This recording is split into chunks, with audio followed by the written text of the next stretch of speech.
Something just changed in the Nolan Wells case, and it's bigger than a headline. For weeks, this story lived on speculation, rumors, screenshots, half-confirmed theories passed around in comment sections faster than any official update could keep up. Not anymore. The FBI is now confirmed to be actively assisting this investigation. Not rumored, not implied, confirmed by the sheriff himself. That single sentence changes the shape of this entire case, because a small county sheriff's office doesn't casually loop in federal agents. There's a reason, and right now, the public only knows part of it. Jackson County Sheriff John Ledbetter is the man who said it. The same sheriff whose earlier words, "no foul play was suspected," sparked outrage across the internet the moment they were spoken. This time, his tone was different, careful, measured, almost like a man choosing every word with a lawyer standing behind him. Today I spoke with Jackson County Sheriff John Ledbetter on where the investigation stands. This investigation is active. It's ongoing. Ledbetter did confirm that interviews have been conducted with witnesses, and the department has been in contact with other departments and agencies, including the FBI. The investigation has benefited from information brought by the community. This recent week, we've got a lot of valuable information that has come from the public. We put out a call to action last week for that information, and it has been very productive for us. He said his department has conducted formal witness interviews. He said tips from the public have moved the investigation forward. He called the response from the community productive. And then he said something that landed harder than anything else. This investigation, in his own words, is active. It's ongoing. Hi viewers, if your child died under circumstances like this, would you trust the official story, or would you demand your own independent investigation? Drop a yes or no in the comments. Because for the family of Nolan Wells, trust has already been broken once. Here's what actually happened. On July 4th, 18-year-old Nolan Wells traveled by boat to Horn Island, a remote barrier island off the Mississippi coast, with a group of friends celebrating the holiday. He never made it back with them. 2 days later, on July 6th, a park ranger found his body in the water near the island's edge. Since then, this case has pulled in national attention for more than one reason. Nolan was black. The 3 friends he traveled with that day are white, and in a part of the country with a long and painful history around race, that single fact has shaped how millions of people are reading everything else about this case, according to reporting from CNN. That doesn't mean anyone has been formally accused of anything. It doesn't mean the friends did something wrong. But it does mean the questions around this case carry weight that goes far beyond one missing boat and one missing hour. And there's still a missing hour. Actually, more than one. A young woman named Katie was the last person known to have spoken with Nolan before he was separated from the group. Attorney Ben Crump says she told him she was heading back to the boat to rejoin the others. Nolan's friends say the opposite. In their account, Nolan chose to stay behind, with her. 2 stories, one afternoon, and until this week, no way to know which one was closer to true. Now add federal investigators to that equation. This isn't a takeover, Ledbetter was clear about that himself, but it does mean something in this case reached beyond what one county department could handle on its own. We're going to walk through exactly what changed this week, what it confirms, and what it still doesn't explain. Because in a case built on conflicting memories of a single afternoon, the smallest detail can carry the most weight. Somewhere between a sheriff choosing his words more carefully than before and a family trying to hold a grieving mother together while the whole country watches, the real answer is still sitting out there, unconfirmed, unfinished, waiting. Picture the island itself for a moment. Horn Island sits about 10 miles off the Mississippi coast. No permanent residents, no cell towers reaching every stretch of shoreline. Just sand, scrub pine, and water on every side. A place people go to disappear from their phones for an afternoon, not from each other. That geography matters more than it sounds like it should. A boat trip to a barrier island isn't like a party in someone's backyard. There's no easy way to leave early, no neighbor who might have seen something from a window. Whatever happened on Horn Island that afternoon happened almost entirely out of view, witnessed only by the people who were already there. Which means everything investigators know right now comes from the same small circle of people who were standing on that sand when Nolan was last seen. To understand why the FBI stepped in at all, you have to understand what they actually do in a case like this. They don't show up because a story goes viral. They show up because there's a resource gap, something local investigators can't cover alone. In Nolan's case, that gap is real. Digital evidence, deleted content, the kind of forensic recovery work a small county sheriff's department isn't built to handle on its own. That appears to be a large part of why the federal agents got involved. There's a second reason, too. Coordination. Witnesses in different places, 2 separate autopsies happening in 2 different locations, a case that outgrew a single jurisdiction almost overnight. None of that confirms a federal takeover. Ledbetter drew that line clearly. Assistance from the FBI is not the same as the FBI running this case. Still, something moved, and investigators are now doing something specific, interviewing every friend who was on that trip, one at a time, alone, not in a group. Why does that matter? Because memory bends under pressure, especially group pressure. When people talk to each other before investigators get to them, stories start to align. Not because anyone's lying, because that's just how people work. We borrow details from each other without meaning to. Separate the witnesses, and that borrowing stops. A CNN law enforcement analyst, a former police chief in 2 major cities, explained why this step matters more than almost anything else here. Physical evidence in this case is limited. Most of what investigators have is memory, competing memories of the same afternoon. Individual interviews are the only way to find where those memories actually overlap and where they don't. Think about how this actually works in practice. An investigator sits down with one friend, asks him to walk through the entire afternoon, minute by minute, what time the boat left the dock, who was drinking and how much, where Nolan was standing when the group started talking about heading back. Then that same investigator sits down with a second friend, alone, and asks the exact same questions. If the 2 accounts line up on the small, boring details, the ones nobody would think to rehearse, that's a good sign. If they only line up on the big, obvious points, the ones everyone already knows are being asked about, that's a different kind of signal entirely. This is slow work. It doesn't produce a headline every day, but it's the process that eventually turns a pile of conflicting memories into something closer to a timeline investigators can actually stand behind. He said something else worth sitting with. The pace of this investigation, in his experience, isn't unusual at all. What's unusual is the intensity of public attention surrounding it. That doesn't make the wait easier, not for a grieving family watching every headline, but it does mean the silence isn't proof that something's being hidden. Not yet, because somewhere in those interview rooms, one voice is about to matter more than any other. Katie, the last person confirmed to have spoken with Nolan before he was last seen. Her voice hasn't been heard directly, not on camera, not under oath.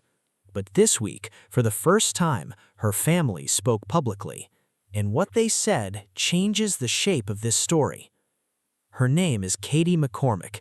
For weeks, she was the missing piece of this entire timeline, a name mentioned constantly, a person almost nobody outside the investigation could confirm. Now she has a face, a family, a version of that afternoon that finally has a name attached to it. According to Ben Crump, Katie told him she was heading back to the boat to rejoin Nolan's friends. Simple enough, except Nolan's friends described something else entirely. In their account, Nolan chose to stay behind with her. Then Katie's sister posted something on Facebook. According to that post, Nolan's friends were pressuring him to end the conversation and get back on the boat. Katie had her own exchange with him, and based on that exchange, she assumed he was already walking toward it. She never watched him get on, she just assumed it, the way anyone might after a short conversation ends and the person you were talking to turns and walks away. That assumption is small, almost forgettable in the moment it happened, but it's the kind of small human gap that can end up mattering enormously weeks later when everyone is trying to reconstruct one afternoon from memory alone. Katie made it back safely that day, on a different boat with different people. Her mother, Katie McCormack, confirmed this publicly. Not to defend her daughter. Nobody investigating this case has accused Katie of anything. It reads instead like an attempt to do something else, correct the record, protect a young woman from a story spiraling far outside her control. And she said one more thing, something that matters more than it might seem at first. Katie has no real insight into what happened to Nolan after the two of them parted ways. Her account only covers the moment she last saw him, nothing after. So, does this resolve the case? No, but it shifts something. Katie is no longer a name people argue about online. She's a real person, accounted for, whose family chose to speak publicly without being forced to by any lawsuit. And nothing in what they said supports the version Nolan's friends have described. That doesn't necessarily mean the friends are lying either. It's possible both accounts are sincere, describing two different moments minutes apart, rather than the same instant. Contradiction doesn't always mean deception. Sometimes it just means nobody was watching closely enough, right up until the moment it turned out to matter more than anyone could have imagined. There's something else worth sitting with here. Katie didn't come forward through a lawyer. She didn't come forward through a press conference. Her side of this entire story reached the public through two Facebook posts written by the people who love her, trying to protect her from becoming the next name strangers argue about online. That's a different kind of pressure than the one facing Nolan's friends, who arrived with legal representation almost immediately. Katie's family had no legal team standing between her and this story, just a mother, choosing her words carefully, trying to give the public something true without giving them her daughter. Whatever comes next in this case, that distinction is worth remembering. Not everyone connected to Nolan's final hours has handled the pressure of this story the same way. While the public focused on Katie in the FBI, several older threads in this case stayed exactly where they were, unanswered. Some reports have described Nolan's phone coming back to his family with no saved content from that day and a documented photo appearing to contradict an early description of what he was wearing. These details have circulated widely, but they have not been independently confirmed the way the sheriff's statements or Katie's family's statements have. Until they are, they belong in the category of reported, not proven. What has been confirmed is this. More than a week after Nolan's body was found, several central questions about his final hours remain open, including why he didn't return to the boat with his friends.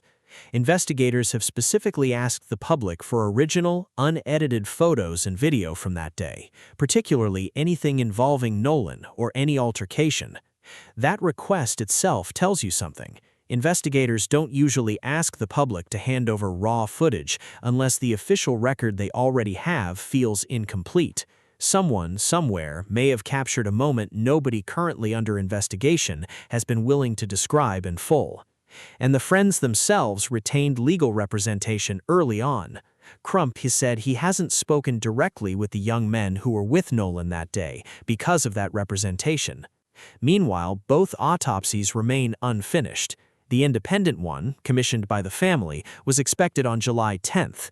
It was delayed, according to Crump, by complications transporting Nolan's body. The state's own autopsy is waiting on toxicology results, a process that routinely takes weeks, even in cases with no public attention attached at all. And in that silence, something else has taken root. The Mississippi Department of Public Safety has said every case deserves a full review on its own timeline, not a rushed one. But that hasn't stopped speculation from filling the space where confirmed facts should be. If you see a claim online stating the autopsy results are already out, question it before you share it. One person close to Nolan has refused to add to that noise. Trey Shepard, a friend who was on the trip, has already spoken publicly once about what happened that day, describing a group that had been drinking since late morning after arriving on the island. He's continued to speak carefully since. He said he wants the investigation to run its course. He wants the facts shown, whatever they turn out to be. If those facts point to someone harming Nolan, he hopes for accountability. If they point to a tragic accident followed by silence that should have broken sooner, he hopes for accountability there, too. Then he said the only thing that mattered more than any theory circulating online: he's lost his best friend. Think about the position Shepard is actually standing in right now. He was there. He's already had to publicly address what the group was doing that day. He's watched strangers online build entire theories around him and the other young men on that trip, some sympathetic, some not. And through it all, he hasn't picked a side in the argument everyone else seems desperate to settle. That's a harder thing to do publicly than it might look like from the outside. It would be easier, in some ways, to defend his friends loudly or to distance himself from them entirely. Instead, he's chosen to say almost nothing beyond wanting the truth, whatever it turns out to be. In a case this saturated with confident theories from every direction, that kind of restraint stands out. There's a reason this case reached a district attorney's office and not just a sheriff's desk. Jackson County District Attorney Angel Myers McIlrath has confirmed her office is now offering direct support to investigators. She's called this case a priority, and she said something specific about where it goes next. Once the investigation concludes, the findings will go before a grand jury. That's standard procedure for any death that isn't ruled natural, she said, not a special step taken because of public pressure. She's also met directly with Nolan's parents, Christine and Elmore Wansley, to share where things stand. That single detail tells you something important. This case isn't only being managed in press conferences and Facebook posts anymore. It's moving through the machinery that decides whether criminal charges follow at all. A grand jury doesn't hear speculation. It doesn't hear theories from social media or arguments between commenters convinced they already know what happened. It hears evidence, witness statements gathered the careful way, one person at a time, forensic findings from 2 separate autopsies, digital evidence recovered with federal help. Whatever conclusion investigators eventually reach, that's the room where it gets tested. For a case that started as a missing 18-year-old on a holiday weekend, that's a significant distance to have traveled in a matter of weeks. It tells you something about how seriously investigators are treating the open questions here, regardless of what the final answer turns out to be. The FBI, for its part, has clarified its own role directly. In a public statement, the Bureau said it has assisted with certain aspects of the investigation, where federal tools were useful to Jackson County's own office, but that the Sheriff's Department is leading and will continue to lead the case. Separately, the FBI has said it has been working at the federal level to address interstate threats connected to the case, work it describes as running alongside, not replacing, the local investigation. That distinction matters. 2 separate federal efforts, one helping with evidence, one responding to threats being made against people connected to this story in either direction. Because that's the other layer sitting underneath all of this. A racially charged case playing out under national attention doesn't only produce grief and speculation, it produces anger, some of it aimed at investigators, some of it aimed at Nolan's friends. Some of it, according to federal officials, serious enough to require its own inquiry. None of that resolves what happened to Nolan on Horn Island, but it explains why this case has expanded so far beyond a single sheriff's office in a matter of weeks. A death, a community's grief, a country's attention, and now 2 separate federal efforts running at the same time for 2 very different reasons. It's worth pausing on what that actually looks like from the inside of an investigation like this one. Investigators aren't just trying to figure out what happened on a boat trip anymore. They're trying to do that work while every finding, every delay, every carefully worded statement gets picked apart in real time by millions of strangers, some of them acting in good faith, some of them not. That's an unusual amount of pressure to place on a process that was always going to take weeks regardless of how many people were watching. Toxicology labs don't move faster because a story is trending. Grand juries don't convene sooner because of public demand. But the people doing this work now have to do it in front of an audience the size of a small country, all while a family is still waiting for a body to be released and a mother is still making funeral arrangements for her son. Christine, Nolan's mother, has shared something quiet in recent interviews, something that doesn't fit into any timeline dispute or grand jury filing. She said the last time she saw her son in person was July 3rd, the night before the trip. She'd made the family salmon for dinner. He was heading out to spend the night with friends ahead of the holiday weekend. He said, "Hey Mom, I'm about to go. I love you." A hug, a kiss, and he left. That's the kind of memory that doesn't belong to any investigation. It belongs only to her. Christine has spent weeks now answering questions about phone data, timelines, and federal involvement, but the memory she keeps returning to isn't analytical at all. It's just her son in a doorway saying he loved her. There's a particular kind of grief that comes from an ordinary goodbye turning out to be the last one. No warning, no sense in the moment that anything needed to be said differently. Just a teenager grabbing his bag, telling his mother he loved her, and walking out into what should have been an unremarkable holiday weekend. Christine has since had to relive that goodbye in front of cameras, lawyers, and a national audience, over and over, in a way no parent should ever have to. Every interview asks her to place herself back in that kitchen, back at that dinner table, back in the doorway one more time. And she keeps doing it, because somewhere underneath the grand jury referrals and the federal statements and the autopsy delays, there's still a mother who just wants people to understand who her son actually was, beyond the headlines. So where does this case actually stand tonight? The FBI is assisting local investigators with digital evidence, while operating a separate federal effort around threats connected to the case. Formal witness interviews are underway, built around a method designed to test whether every account of that day actually holds together. Katie has been identified, and her family's account does not support the version Nolan's friends have described.